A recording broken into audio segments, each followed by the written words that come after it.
Shalom semuanya, haleluya. Selamat hari Minggu, happy Sunday. Happy Sunday, masih lemes ya? Belum makan kah? Shalom. Haleluya. Saudara, kita telah memasuki bulan yang baru, yaitu bulan Juli, saudara. Dan di bulan Juli ini banyak hal yang luar biasa yang Tuhan sudah siapkan bagimu. Amin. It's amazing ya. Kita nggak berasa ya, tahu-tahu udah nyampe ke pertengahan tahun ya. Dan terus terang aja, pada saat saya mempersiapkan ini, saya juga bingung. Kenapa kok Tuhan itu mau saya camping di sini, di kitab Efesus ini begitu lama gitu ya. Saya juga baru tahu gitu, ternyata Paulus itu ada di kota Efesus. Lama ternyata dia. Udah hampir sampai berapa tahun ya? If I'm not mistaken itu 2-3 tahun dia ada di sana. Saya juga baru tahu gitu. Dan saya baru tahu juga bahwa kitab Efesus itu kalau saudara perhatikan, itu memang adanya di tengah-tengah antara Roma sampai 2 Tesalonika. Itu pas di tengah. Very interesting, sangat menarik sekali. Saya melihat kenapa gereja kita disebut God's Beloved Church dan diambil dari kitab Efesus juga, itu ada maknanya.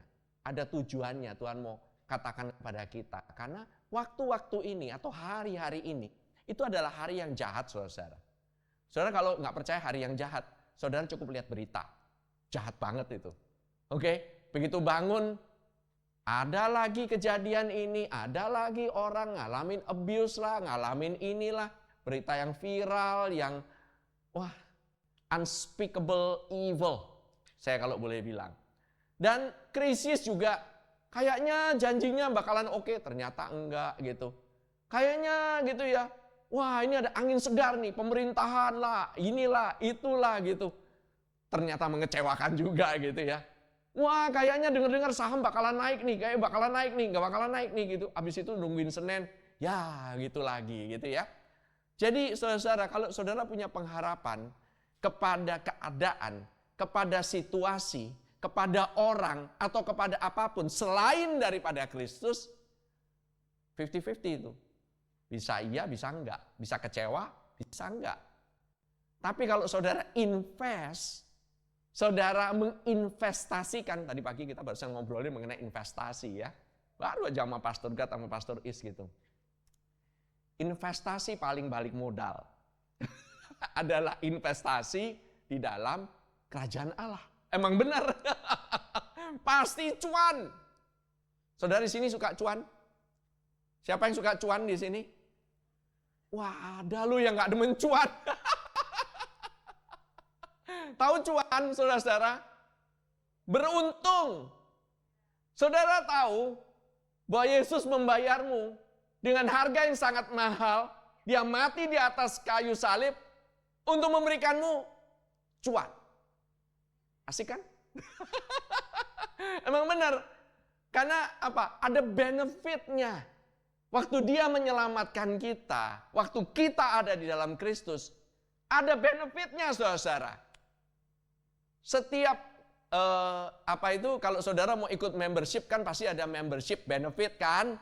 Keuntungan jadi member gitu. Oke? Banyak orang bilang, kalau kamu jadi member ini, kalau kamu jadi member itu, wah untungnya sekian. Saudara, itu sudah Tuhan panggil, bahkan Tuhan pilih sebelum dunia dijadikan untuk jadi member. Membernya apa? Member kerajaan Allah. Saudara dipilih sebelum dunia dijadikan untuk diselamatkan, saudara. Itu luar biasa sekali. Enak kan jadi member? Sudah pre-approve dari dulu. Tuhan sudah pre-approve membership-nya. Tapi bukan itu yang saya mau sharing. Karena untuk apa membership itu kalau saudara nggak pakai? Kemarin saya ke Lampung bersama dengan keluarga dan juga ketua grup Lampung, ada Tony di sini. Jalan ke sana gitu ya. Beberapa jalan sendiri, ada yang booking hotel segala macam gitu. Dan saya juga baru tahu ternyata ada satu membership hotel gitu ya. Kebetulan saya ikut di dalam benefitnya itu bersama-sama karena dibantu. sama ketua grupnya ini, gitu ya. Ternyata membership has its privileges. Tahu saudara-saudara? Membership beda sendiri gitu. Biasanya orang misalnya ya, nggak dapat breakfast kalau nginep di hotel, ya kan? Ini otomatis pasti dapat breakfast. Habis itu saudara, kalau meja lain gitu ya, setiap kali kalau dapat breakfast kan, saudara pernah nggak breakfast gitu ya, di satu tempat atau nginep di hotel gitu ya. Saudara ngambil sendiri kan? Ya kan? Saudara ngambil sendiri. Nah, ini bukan cuma ngambil sendiri saudara. Ternyata ada yang nganterin setiap pagi. Saya baru tahu. Saya dikira Pak Tony gitu setiap kali karena Pak Tony-nya belum nyampe ke bawah. Pak Tony, ini ada dessert. Hah? Meja lain gak ada dessert. Ini ada dessertnya. Luar biasa, dibawain lagi sama orangnya. Saudara tahu itu beda ya. Begitu ikut member, beda tuh. Gitu. Saudara harus tahu ya, members di dalam kerajaan Allah itu membedakan saudara. Ada bedanya. Apa bedanya? Kalau saudara punya member sama-sama, tapi nggak dipakai, saudara nggak akan ngalamin yang namanya benefitnya. Benefit itu harus dipakai saudara. Dan itulah yang hari ini saya ingin sharingkan. Bagaimana saudara hidup di dalam identitas saudara. How you live in your living out your identity. Hari ini kita coba lanjutkan perjalanan kita dalam surat Paulus kepada jemaat Tuhan di Efesus. Dan saya percaya ini bukan kebetulan kita berhenti selama beberapa minggu, terutama saya punya seri gitu ya. Saya pikir saya menyelesaikan surat Efesus pada bulan Juni kemarin. Ternyata nggak bisa saudara. Tuhan ingatkan saya sesuatu. Kadang-kadang Tuhan kasih pause dulu. Tuhan kasih jeda dulu. Supaya apa? Saya percaya kalau dikasih jeda itu firman itu supaya kita itu nggak sekedar hanya jadi pengetahuan. Amin. Nggak jadi knowledge saja, tetapi mulai menjadi kehidupan. Saudara tahu bulan Juni ini adalah bulan yang lumayan ibarat kata ya, bulan kemarin gitu ya. Banyak kejadian yang cukup parah gitu. Kalau boleh dibilang keadaan kita di sekitar itu banyak yang parah sekali.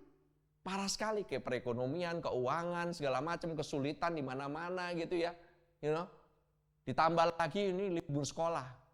Saudara yang pernah liburan ke tempat liburan di sekolah yang anaknya lagi sekolah lagi liburan ya. Sekarang ini pada liburan semua. Kita pikir hari biasa nggak rame. Ternyata begitu nyampe di sana, ramenya minta ampun. Udah kayak nggak liburan saudara. Benar-benar. Saudara bisa bayangkan ya.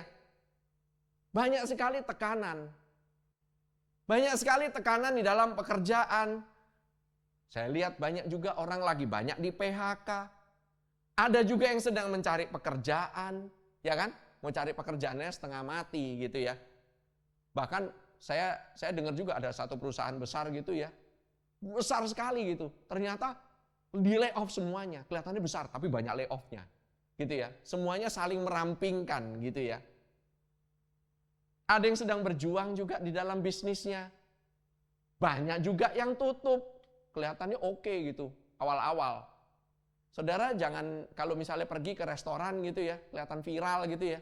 Saudara pikir udah pasti sukses nih, udah pasti sukses. Dalam 1 tahun tahu-tahu udah tutup lagi. Tahu-tahu ganti lagi. Oke? Viral tidak menjamin kesuksesan. Oke? Ya.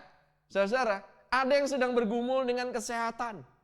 Ada juga yang lagi melayani mungkin, tapi kecapean. Tapi merasa beban. Nggak sadar saudara. Dan sudah Tuhan itu tanya kepada kita, apakah identitas ini yang kamu dengar ini selama setengah tahun ini udah jadi kehidupan belum? Sudah kamu jalanin belum? Katanya udah identitasnya itu kamu sudah tahu, kamu sudah kenal. Karena tujuan surat Efesus itu bukan cuma supaya kita tahu, tetapi supaya kita menghidupi siapa kita di dalam Kristus. Itu penting saudara. Bukan cuma tahu ya, tapi saudara, pertama of course saudara harus tahu. Puji Tuhan di GBC tiap minggu kita ngomongin mengenai identitasmu. Tetapi kamu harus menghidupi identitasmu itu. Kamu harus ngalamin The membership's benefit itu, saudara. Di sini Paulus buat suatu transisi yang sangat-sangat amat sangat indah. Kalau saudara lihat ya strukturnya surat Paulus di Efesus, pasal ke-1 sampai pasal ke-3 itu berbicara mengenai siapa kita di dalam Kristus. Betul? Sekarang pasal 4 sampai pasal yang ke-6 itu berbicara mengenai bagaimana kita hidup di dalam Kristus. Kalau yang tadi, kebanyakan orang mulainya kebalik. Orang mulainya bagaimana caranya kita hidup? Ini boleh apa enggak? Itu dosa apa enggak? Dimulainya dari itu. Ini boleh enggak? Ini kayak begini. Ini kayak begitu. Kebanyakan orang berbicara mengenai perbuatannya dulu. Buahnya dulu. Tetapi saya yakin Rasul Paulus itu kasih strukturnya benar. Bacanya jangan kebalik, saudara. Orang Kristen suka baca biasanya pasal ke-6. Perang gitu, perang rohani melulu gitu. Doa, perang rohani melulu gitu. Istri saya dulu di gereja yang terdahulu adalah pendoa syafaatnya. Orang-orang kalau ngelihat dia, kemarin barusan ada Zoom gitu ya, saya khotbah di Zoom gitu ya. Satu pendeta ngelihat, begitu ngelihat dia langsung disuruh doa. Karena bawaannya dia ini pendoa syafaat. Dikit-dikit pendoa syafaat. Dikit-dikit pendoa syafaat. Package boleh berbeda, tetapi tetap pendoa syafaat. Di mana-mana disuruh doa melulu gitu. Kayak orang tuh ngelihat, wow gitu ya, ini jenderal perang ini. Jenderalnya ini. Kalau doa pasti talk chair, katanya begitu. Kejawab semuanya. Ya kita sih cuma bilang amin aja udah. Ya benar. Kamu yang menubuatkan hal itu terjadi, ya sudah terjadilah gitu. Tetapi bukankah privilege daripada doa yang penuh dengan terobosan itu sebenarnya adalah hak semua orang percaya? Bukan cuma pendoa syafaat kan? Gitu loh. Saudara mau nggak setiap doa saudara mau, saudara. Tapi kita mesti mau, saudara. Tapi kita lupa bahwa kita sendiri itu ada Kristus loh di dalam kita. Saya sempat waktu itu saya sharing ya di Healing Night kalau nggak salah. Mengenai Healing Night kalau nggak salah. Mengenai bedanya saya ada di dalam Kristus dan Kristus ada di dalam saya. Itu dua hal yang berbeda, saudara. Dua hal yang berbeda di Healing Night ya. Nah, if you don't know, come to Healing Night. By the way, this coming Healing Night, minggu ini kita spesial. Jadi Healing Night road trip atau tour keluar. Kita nggak lagi di tengah di sini. Kali ini, just this week, kita mau ke Sawangan. Wah, udah di luar.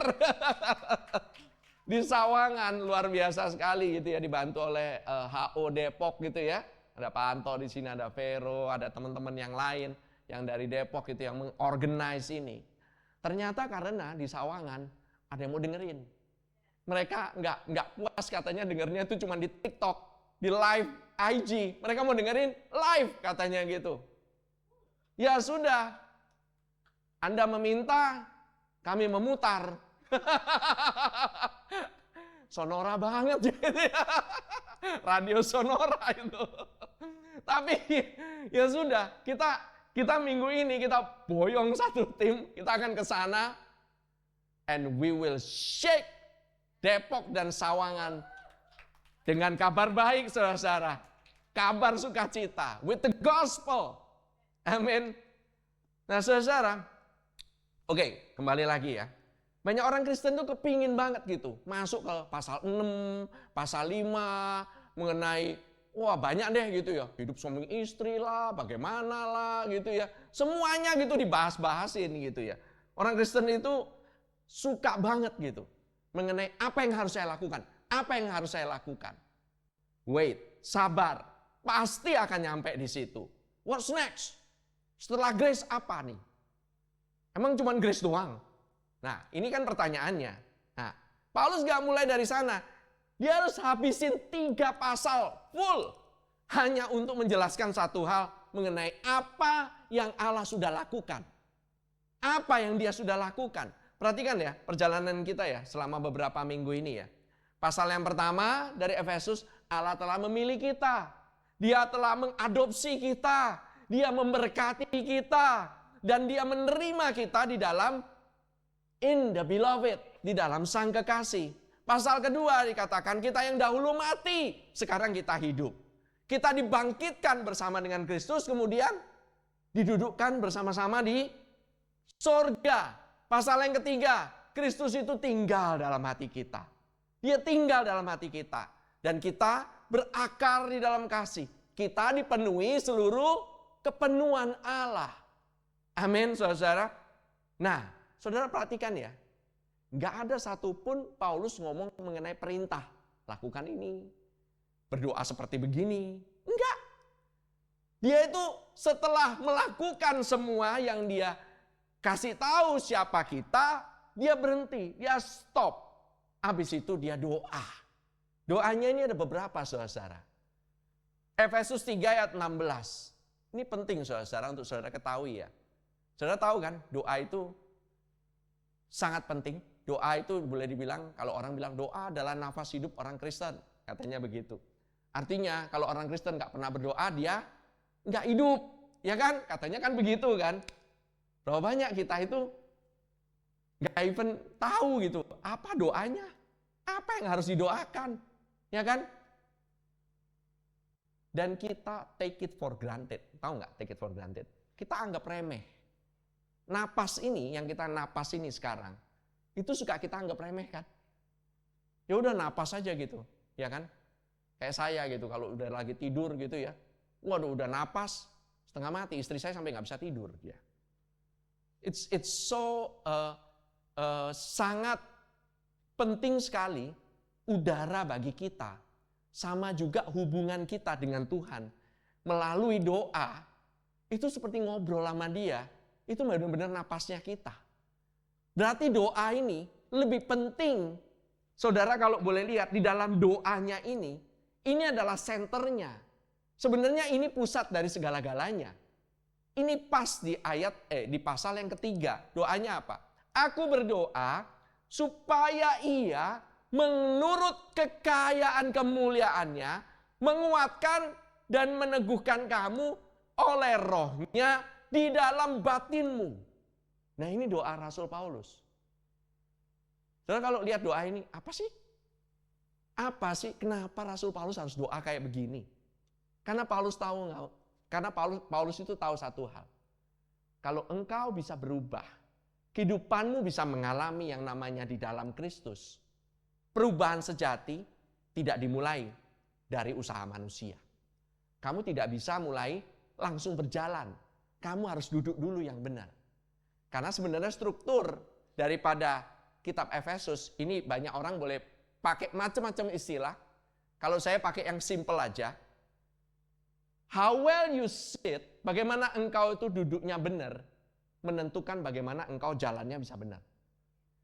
Bagaimana engkau bisa jalannya benar, menentukan bagaimana engkau bisa bertahan atau stand, berdiri teguh menghadapi semua masalah-masalah itu. Jadi saudara, jangan kecepatan. Gak ada perubahan sejati itu dilakukan usaha manusia. Kamu kalau mau berubah, benar-benar berubah, karena kamu itu pakai usaha kamu sendiri, kamu bakalan kecapean. Saya jamin 1000%. Berapa banyak coba berubah, saya mau berubah kok, saya mau berubah. Membership gym tuh tiap tahun tuh, awal tahun selalu rame.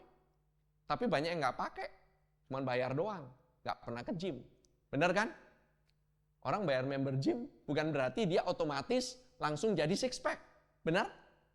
Nggak otomatis, saudara. Yang ada tahu nggak? Jadi one pack, saudara. Perubahan sejati itu dimulai ketika hati kita itu boleh mengalami yang namanya kasih Kristus. Kasih Kristus itu mengubah hatimu. Amin. Bukan kasihnya kita loh. So, let us talk about the roots, akarnya dari kehidupan kita. Efesus 3, lanjutkan, 17 sampai 19 katakan demikian. Ya, kita baca ya. Minggu lalu atau beberapa minggu yang lalu sudah pernah dibacakan. Sehingga oleh imanmu, kenapa Paulus berkata demikian? Kenapa dia harus berkata mengenai dia supaya kita bisa dikuatkan, diteguhkan oleh roh di dalam batin kita. Tahu nggak batin kita itu our soul. Yang jadi masalah itu our soul, batin kita. Jiwa kita itu memang banyak masalah. Nggak usah dibumbuin, nggak usah ditambah-tambahin, nggak usah dikurangin. Emang masalah semuanya terjadi di jiwa. Kepingin lah, iri hati lah, cemburu lah, nggak suka lah, sedih lah, baper lah, overthinking lah, semua di jiwa, saudara. Kita ngomongin mental health. This is mental health. Saudara mau mentalnya sehat kan? Nah, ikutin doa ini. Doa ini efektif. Saudara bilang, kok bisa sih? Emang bisa ya? Nah, itu juga masalah jiwa. Karena mau percaya mau enggak. Yang ngomong Rasul Paulus, saya kan cuma bacain firman-Nya. Saya ini cuma delivery aja. Gitu loh. Saudara mau percaya sama enggak, tolong messengernya atau pembawa pesannya jangan disalah-salahin. Kalau mau salah-salahin, salahin firman-Nya. Ya kan? Saya cuma menyampaikan saja apa yang ada di sini. Coba ya, saudara perhatikan ya. Sehingga oleh imanmu, Kristus diam di dalam hatimu. Dan kamu berakar serta berdasar di dalam apa? Kasih. Nomor satu, orang Kristen, orang percaya. Kalau kamu punya akar, akarnya bukan pada iman, bukan pada pengharapan, tetapi pada kasih. Kamu boleh jadi orang Kristen yang oke banget, pelayanannya oke, prestasinya oke, semuanya oke. Kalau kamu tidak berakar di dalam kasih, suatu saat kamu burn out. Habis. Amin. Ini kasih di sini bukan kita mengasihi dia, tapi kasihnya kepada kita, saudara. Nah, lanjut.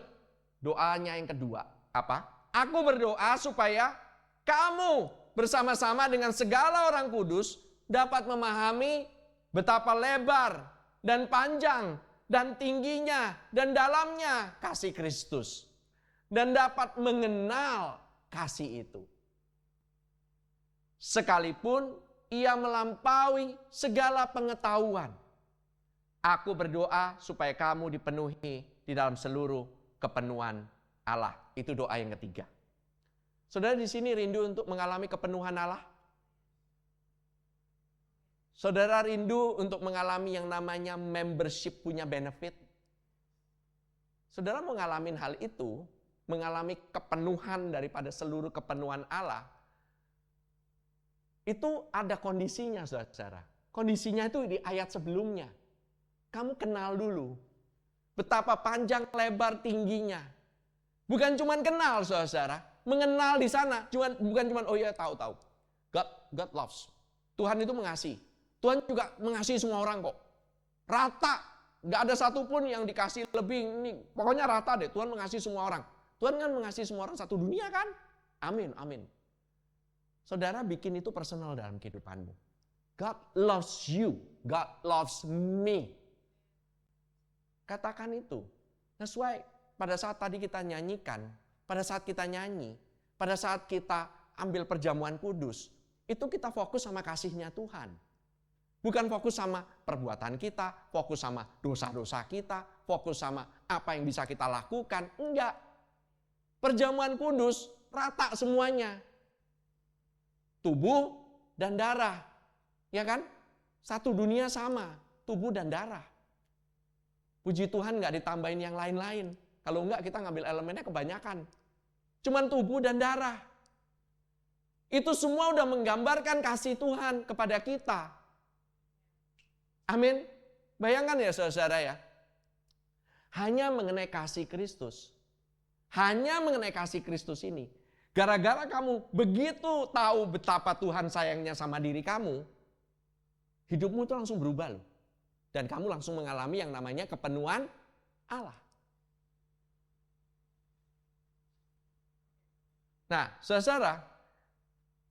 Coba perhatikan ya doa Paulus ini. Dia enggak berdoa loh. Tuhan, buat nih orang-orang Kristen ini, buatlah orang percaya ini lebih disiplin.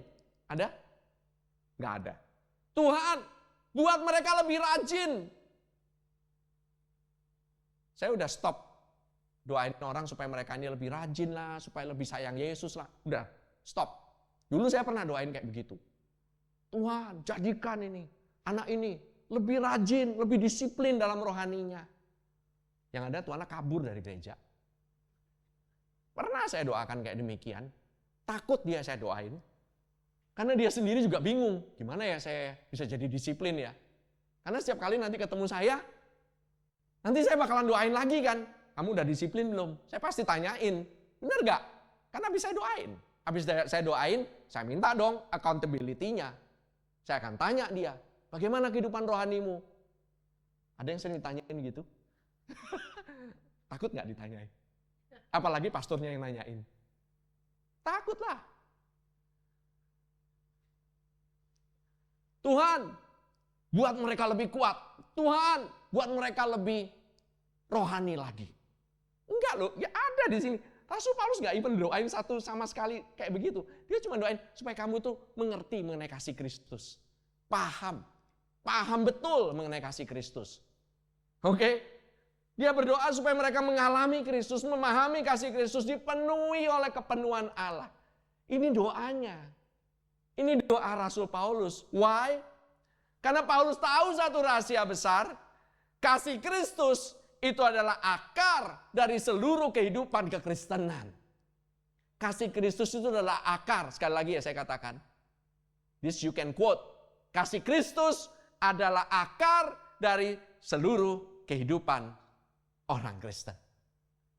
Gak ada lain. Saudara gak bisa berakar pada manapun juga. Kalau akarnya kita itu adalah rasa insecure kamu, rasa takut kamu. Buah kita adalah kamu tuh jadi legalis. Sangat-sangat kaku. Aturan, harus pakai aturan. Ini, kalau enggak saya takut nih, enggak ikut aturan nih. Nanti jadinya kayak gimana kalau enggak ikut aturan? Buahnya itu legalisme. Kalau akarmu itu rasa bersalah, guilty feeling, maka buah kalian adalah berusaha membuktikan diri. Saya mau buktikan nih supaya saya enggak salah. I will try to prove. Saya tahu saya benar. Padahal kamu rasanya bersalah banget. Kalau akarmu adalah performa, bagaimana kamu perform, bagaimana kamu itu bisa pencapaian, harus pencapaian. Tahu nggak buahnya apa? Kamu capek secara rohani. Itu buahnya, capek. Tapi kalau akar kita adalah kasih Kristus, maka buahnya adalah kehidupan yang mulai berubah dari dalam. Ada kehidupan yang berubah, luarnya mungkin nggak kelihatan. By the way, saudara, saya punya tanaman yang saya lagi rawat. Tanamannya simple, 2 kembang sepatu sama 1 dandelion. Tahu dandelion? Nah, ada yang tahu ya? Dandelion. Itu untuk apa? Itu untuk makanan pet saya. Saya nanam. Yang 2 numbuh, yang 1 kerdil terus. Saya cek dong di ChatGPT. Tahu nggak ChatGPT ngomongnya apa? Make sure akarnya jangan diganggu-ganggu. Make sure akarnya dapat makanan yang cukup. Nah, tapi kan saya pupukin. Jangan pupukin dulu. Make sure dia akarnya benar dulu. Make sure dia tanahnya, terutama ini. Tanahnya nggak terlalu kering, nggak terlalu basah.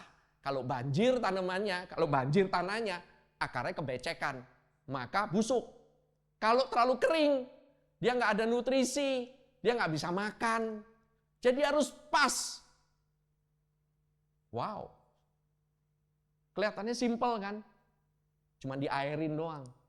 Air kebanyakan, repot. Airnya terlalu sedikit, repot juga, nggak numbuh juga. Tanaman saya 1 ini kerdil. Yang 2 butuh sinar matahari. Saya salah taruh waktu itu, tanamannya layu langsung. Saya nungguin bunga, nggak berbunga-bunga.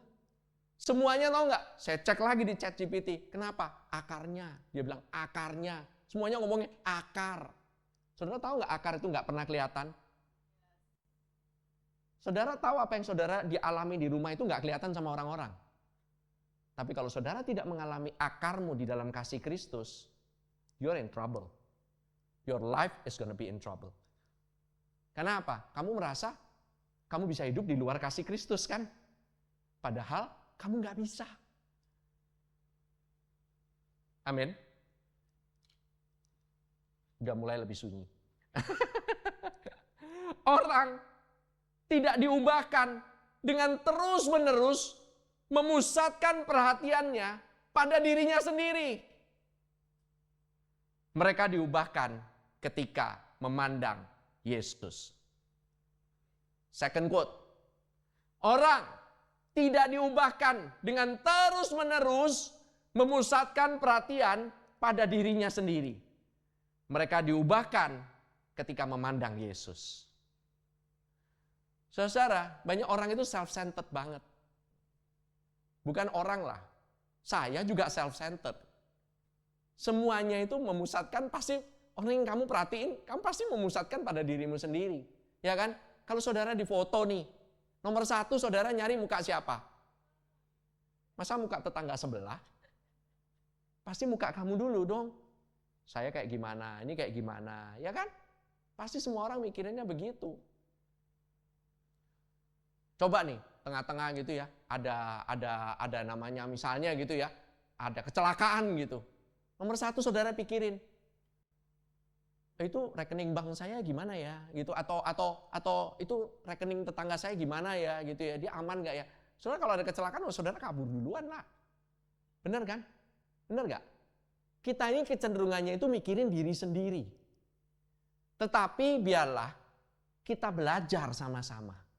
Jangan kita perhatiannya itu, pusatnya itu hanya ke diri kita. Tapi waktu kamu lihat ke Yesus, maka kamu kan siapa di sini ingin mengalami perubahan? Di sini ada yang ingin mengalami perubahan? Atau kamu ingin hidupmu sama aja kayak sekarang? You want things to change for you? Start looking to Jesus. Jangan lihat pada dirimu sendiri. Paulus itu nggak pernah nyuruh Efesus tuh melihatin cara mereka berbuat, apa segala macam, cara mereka memandang diri mereka.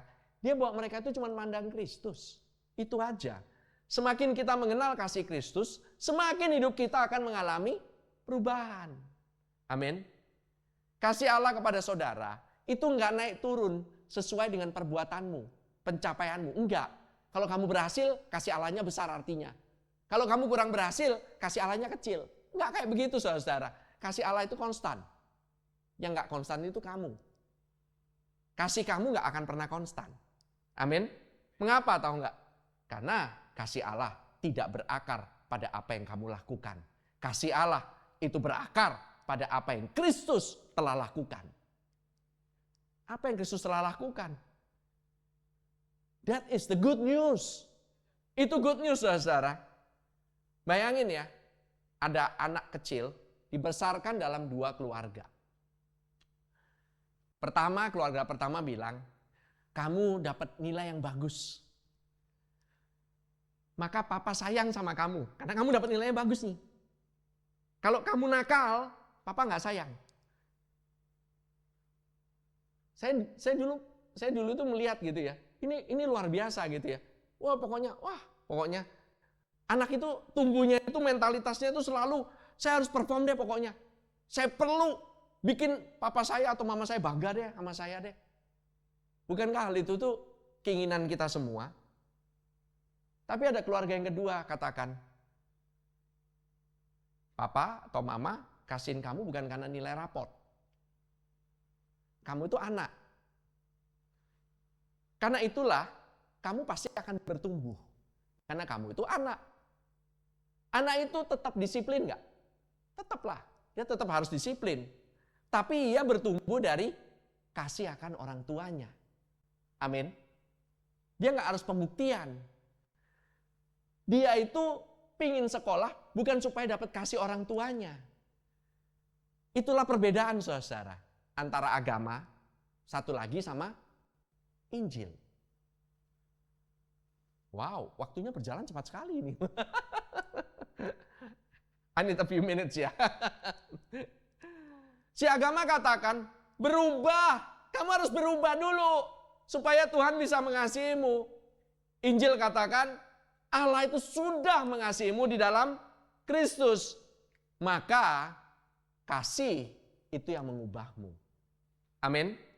Mari kita lanjutkan ya. Efesus 3 ayat 20 sampai 21.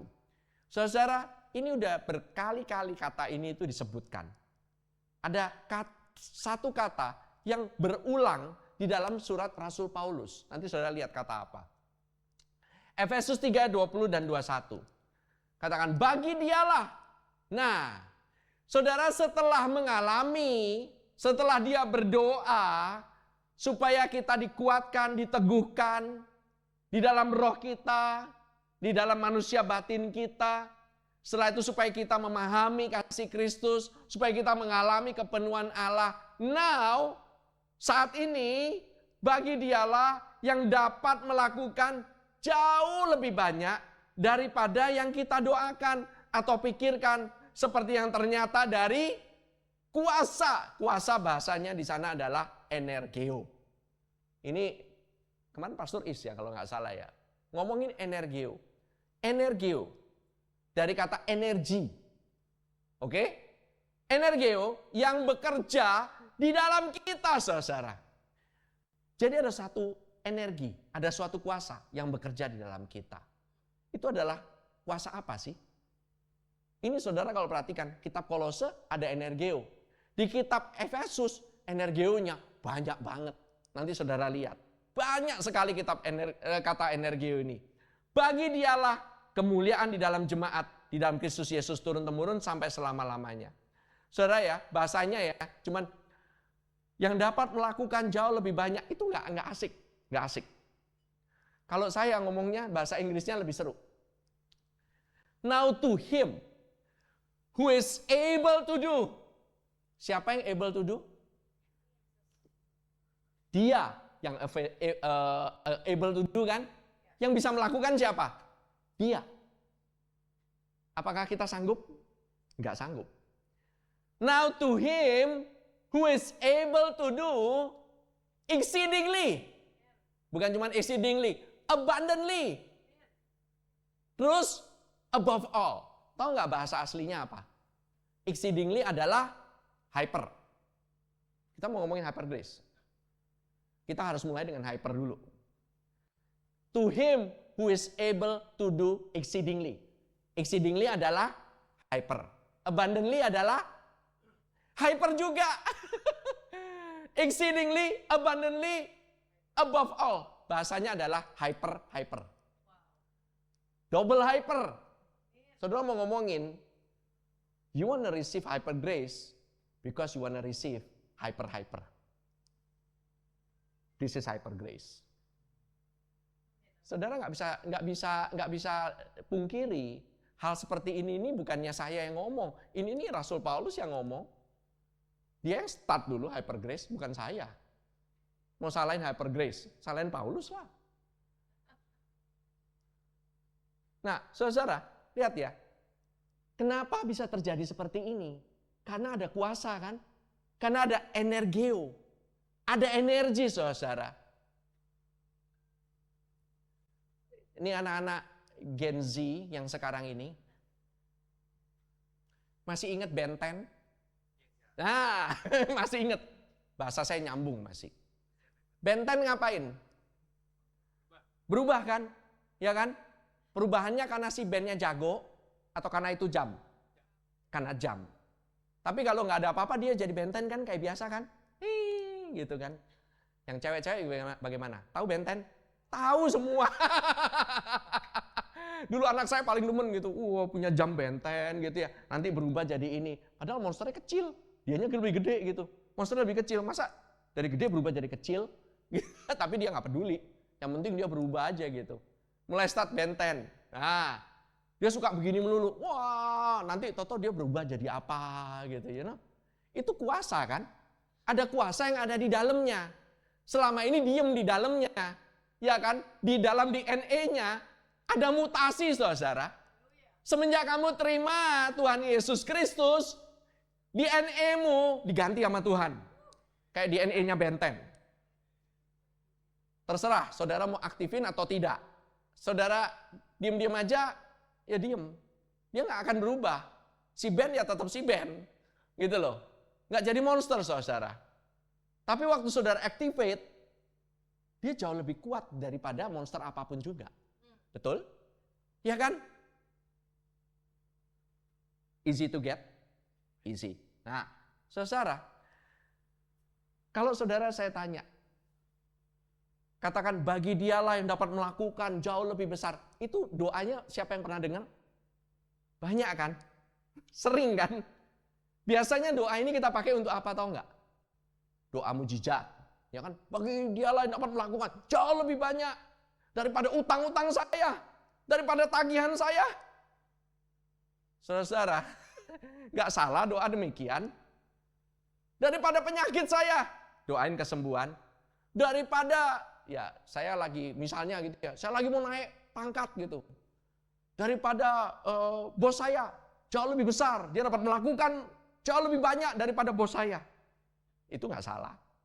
Mengenai promosi, berkat keuangan, doa yang dijawab, ya saya percaya. Allah memang sanggup melakukan semuanya itu. But, kalau kita baca ayat ini tanpa baca konteks, maka kita kehilangan satu yang sangat besar. Oke? Perhatikan baik-baik ya. Di ayat 17, Paulus ini ngomongin apa tahu nggak? Kristus diam di dalam hati kita. Betul?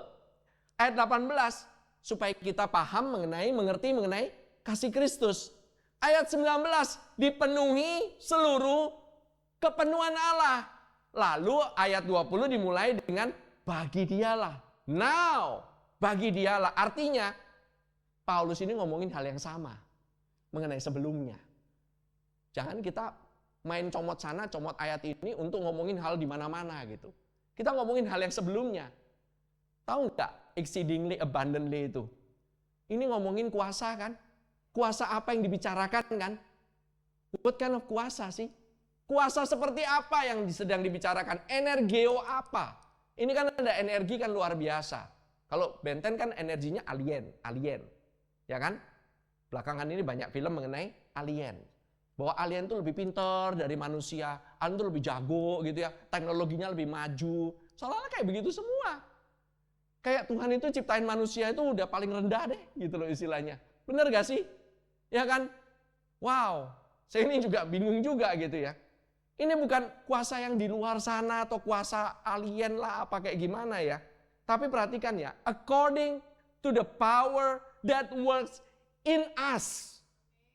Bukan according to the power that is in heaven. Bukan kuasa yang bekerja di surga, tapi kuasa yang bekerja di dalam. Saudara tahu nggak kuasanya itu ada di dalam kalian? Iya kan? Ini bukan ngomongin kuasa yang nanti saya bakalan dapat. No, kuasa itu now. Kuasanya itu sekarang. The power that works in us. Energeo seperti saudara udah, ini kata works. By the way, God's beloved church, jangan alergi dengan kata works. Kita biasanya itu begitu grace, ini kan by grace gitu ya, nggak ada effort gitu. Alergi banget works alergi. Please, jangan. Ya. Kata energeo itu bekerja secara aktif, menghasilkan sesuatu, menggerakkan dari dalam, memberikan energi yang terus bekerja. Nah ini saudara tahu nggak sih, energi ini bukan come and go. Kadang ada, kadang nggak ada. Kadang ada, kadang nggak ada gitu. Saya inget tuh kalau film Ben 10 gitu ya, dia begitu jamnya copot, mati tuh dia tuh. Nggak bisa berubah dia. Ya kan? Kadang-kadang jamnya dipencet-pencet juga nggak berubah-berubah. Udah gitu berubah salah lagi. Ya kan? Kayak gitu kan. Saudara bisa tahu ya. Ini bukan kayak begitu cara bekerjanya. Ini adalah kuasa Allah yang terus bekerja di dalam orang percaya. Kuasa Allah ini kuasa Allah apa sih? Ini Paulus ini pakai kata yang sama, energeo, ketika dia berbicara mengenai kuasa kebangkitan Kristus. This is the power of the resurrection of Christ. Saya katakan sekali lagi, ini kuasa kebangkitan Kristus. Kok bisa, Pastor? Ya itu karena satu konteks. Kan dia nulis surat itu enggak chapter 1 gitu ya. Habis chapter 1 suratnya, habis itu dikirim terus putus gitu. Ya enggak. Rasul Paulus itu nggak bikin chapter dalam surat. Saudara pernah bikin surat terus saudara bikin chapter 1, chapter 2, chapter 3? Pernah? Nggak pernah lah kan? Kalau nulis surat ya nulis aja, bukan? Ini kan satu konteks semuanya, sama. Jadi waktu dia ngomongin kuasa di sini dia berkata kuasa yang membangkitkan Kristus dari antara orang mati itu adalah kuasa yang bekerja di dalam kamu. Kalau mati aja bisa jadi hidup kembali, apa jadinya dengan kamu punya kehidupan? Bukankah lebih berkuasa? Apakah bisa berkuasa mengubah kehidupanmu dari dalam? Nanti saudara lihat prakteknya kayak gimana. Amin.